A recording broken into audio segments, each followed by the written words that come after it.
Hi hello ನಮಸ್ಕಾರ, this is yours Karthik. ಸ್ನೇಹಿತರೆ, ಶನಿವಾರ ಹಬ್ಬದ ಶುಭಾಶಯಗಳೊಂದಿಗೆ ನಿಮ್ಮ ಮುಂದೆ ಮತ್ತೊಮ್ಮೆ ಮಗದೊಮ್ಮೆ ಹಾಜರಾಗಿದ್ದೀನಿ. ವಿಷಯ ಏನಪ್ಪ ಅಂದರೆ, ಸೋಕಾಲ್ಡ್ ಹುಚ್ಚ ಶಾಸಕ ಚಿಕ್ಕಬಳ್ಳಾಪುರದಲ್ಲಿ ಇವತ್ತು ಕಾರ್ಯಕ್ರಮಕ್ಕೆ ಹೋಗಿದ್ದಾನೆ. ಯಾವ ಕಾರ್ಯಕ್ರಮ? ಕೆಂಪೇಗೌಡನ ಜಯಂತಿ. ಕೆಂಪೇಗೌಡನ ಜಯಂತಿಗೆ ಹೋದಾಗ ಅಲ್ಲಿ ರೊಚ್ಚಿಗೆದ್ದ ನಮ್ಮ ಅಸಲಿ ಒಕ್ಕಲಿಗರು ಇವನಿಗೆ ಚೆನ್ನಾಗಿ ಜಡಾಯಿಸಿದ್ದಾರೆ. ಕಾರ್ಯಕ್ರಮಕ್ಕೆ ಇವನಿಗೆ ಬಿಟ್ಟಿಲ್ಲ. ಆಮೇಲೆ ನಿನ್ನ ಅಪ್ಪ ನಿನ್ನಮ್ಮ ಎಲ್ಲರನ್ನೂ ಕೇಳಿದ್ದಾರೆ.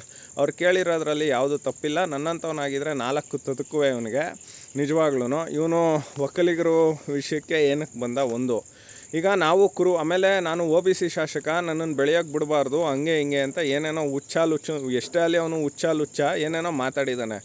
ಈಗ ನಾವು ಸಿದ್ದರಾಮಯ್ಯನವ್ರಿಗೆ 14 ಸೈಟು ಕದ್ದು ವಾಪಸ್ಸು ಕೊಟ್ಟಂಥ ಸಂದರ್ಭದಲ್ಲಿ ಯಾವ ರೀತಿ ಹೋರಾಟ ಮಾಡಿದ್ವಿ, ಪಾದಯಾತ್ರೆ ಮಾಡಿದ್ವಿ, ಕೋರ್ಟ್ಗೆ ಹೋದ್ವಿ, ಇನ್ನೊಂದು ಹೋದ್ವಿ. ಇವತ್ತು ಅವನು ಚೀಮಾರಿ ಹಾಕಿಸ್ಕೊಂಡು ವಾಪಸ್ ಕೊಟ್ಟ ಸಿದ್ದರಾಮುಲ್ಲಾ ಖಾನ್ ಆ್ಯಂಡ್ ಅವಳ ಹೆಂಡ್ತಿ ಪಾರ್ವತಿ.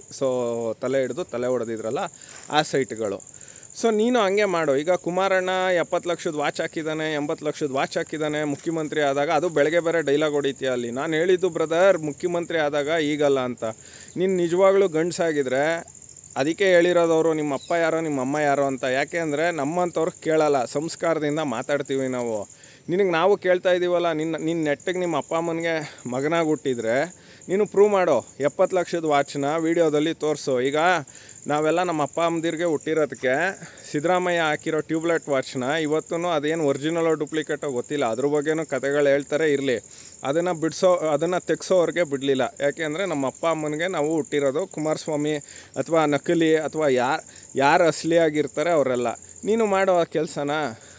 ಅದಕ್ಕೆ ಅವ್ರು ಕೇಳಿದ್ದಾರೆ. ನಾನು ನಿಮ್ಮ ಅಪ್ಪ ಅಮ್ಮನ ಬಗ್ಗೆ ಮಾತಾಡೋಲ್ಲ, ಯಾಕೆಂದರೆ ನಾವು ಸಂಸ್ಕಾರ ಇರೋವಂಥವ್ರು. ನಿನ್ನ ಥರ ಸಂಸ್ಕಾರ ಇಲ್ಲದೆ ಇರೋ ಸರ್ಕಾರ ಇದೆಯಲ್ಲ, ಆ ರೀತಿಯಲ್ಲ.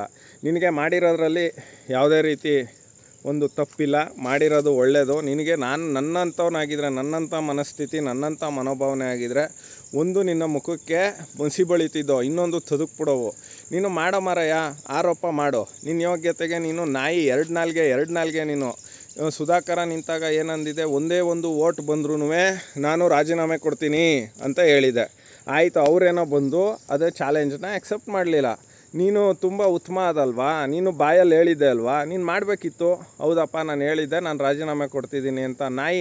ನಾಲ್ಗೆನ ಹೆಕ್ಕಡನ ನಿಂದು. ಅದಕ್ಕೆ ಅವ್ರು ಕೇಳಿರೋದು. ಕುಮಾರಣ್ಣನ ಬಗ್ಗೆ ಭಾಳ ಮಾತಾಡಿದೆ. ಏನೇನು ಮಾತಾಡಿದೆ ನೀನು? ಅದೇನೋ ಬದನೆಕಾಯಿ ಹೆಂಗೆ ಬೆಳೆಯೋದು, ಇನ್ನೊಂದು ಹೆಂಗೆ ಬೆಳೆಯೋದು ಅಂತ. ಈಗ ಶಿವಕುಮಾರನ್ನ ರೇಡ್ ಮಾಡಿದಾಗ ಶಿವಕುಮಾರ ಹೇಳಿದ್ದ, CD ಶಿವು ಅಲಿಯಾಸ್ ಟೆಂಟಲ್ಲಿ BF ಬಿಡ್ತಾ ಇರ್ತಕ್ಕಂಥ ಒಬ್ಬ ನಮ್ಮ ಮುಖ್ಯಮಂತ್ರಿ. ಇವತ್ತು ದುರ್ದೈವ ಕರ್ನಾಟಕದ್ದು. ಇರಲಿ, BF ಬಿಡ್ತಾ ಇರ್ತಕ್ಕಂಥವನು ಇವತ್ತು ಮುಖ್ಯಮಂತ್ರಿ. ನಾನು ಐ ಆಮ್ ಎ ಫಾರ್ಮರ್, ನಾನು ಇದು ಮಾಡಿದೆ ಅಂತ. ನಾನು ಅದನ್ನೇ ಕೇಳ್ತಿರೋದು ಶಿವಕುಮಾರನಿಗೂ ನಿನಗೂ. 1400 ಕೋಟಿ ಅವ್ನು ಸಂಪಾದನೆ ಮಾಡೋದನ್ನಲ್ಲ, ಬರೀ 32 ಎಕರೆ ಬಿಟ್ಬಿಡು. ಅದು ಯಾವ ಬದನೆಕಾಯಿ, ಅದು ಯಾವ ಬೀಜ, ನಮಗೂ ಒಂದು ಸ್ವಲ್ಪ ಹೇಳು, ನಾವು ತಿಳ್ಕೊತೀವಿ. ನಿನಗೆ ಇನ್ನೂ ಅವಮಾನಗಳು ಇನ್ನೂ ಇದ್ದಾವೆ. ತದುಕ್ಬಿಡ್ತಾರೆ. ಒಕ್ಕಲಿಗರು ವಿಷಯಕ್ಕೆ ಹೋದರೆ ನಿನಗೆ ತದುಕ್ಬಿಡ್ತಾರೆ. ಇನ್ನೂ ಯಾವತ್ತೂ ಆಗಬೇಕಾಗಿತ್ತು. ಇವತ್ತು ಆ ಪುಣ್ಯಾತ್ಮನ ಕಾರ್ಯಕ್ರಮಕ್ಕೆ ಹೋಗಿದೆಯಾ, ಆ ಪುಣ್ಯಾತ್ಮನ ಕಾರ್ಯಕ್ರಮಕ್ಕೆ ನಿನಗೆ ಯೋಗ್ಯತೆ ಇಲ್ಲ ಅಂತ ಅವರು ಮಾಡಿರೋದಕ್ಕೆ ನಿನಗೆ ಅಲ್ಲಿ ತದುಕಿದ್ದಾರೆ. ಇನ್ನೂ ತದುಕ್ಸ್ಕೊಳ್ಳೋದು ತುಂಬ ಇದ್ದಾವೆ. ಪ್ರದೀಪ್ ಈಶ್ವರ, ನೀನೊಬ್ಬ ಅಯೋಗ್ಯ ಈಶ್ವರ. ನಿನ್ನದೇನು ಅಂತ MLAಗಳು ನಿನ್ನ ಇಟ್ಕೊಂಡಿದ್ದಾರೋ ಗೊತ್ತಿಲ್ಲ, ಚಿಕ್ಕಬಳ್ಳಾಪುರದ ಜನತೆ. ನಿನಗೆ ಮುಂದಿನ ಸಲ ಠೇವಣಿ ಕೂಡ ಸಿಗೋದಿಲ್ಲ. Just weight and watch.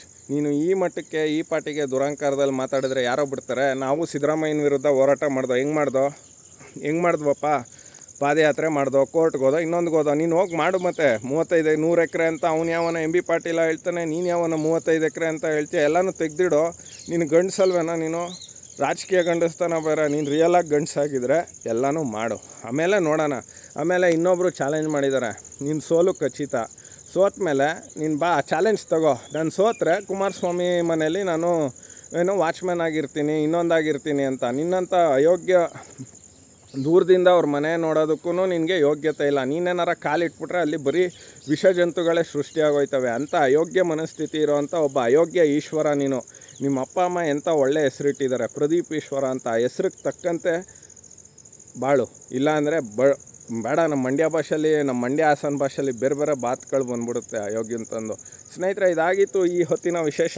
As usual ನಿಮ್ಮ ಮುಂದೆ ಎಂದಿನಂತೆ ಹಾಜರಾಗ್ತಾ ಇರ್ತೀನಿ. ನಮಸ್ಕಾರ.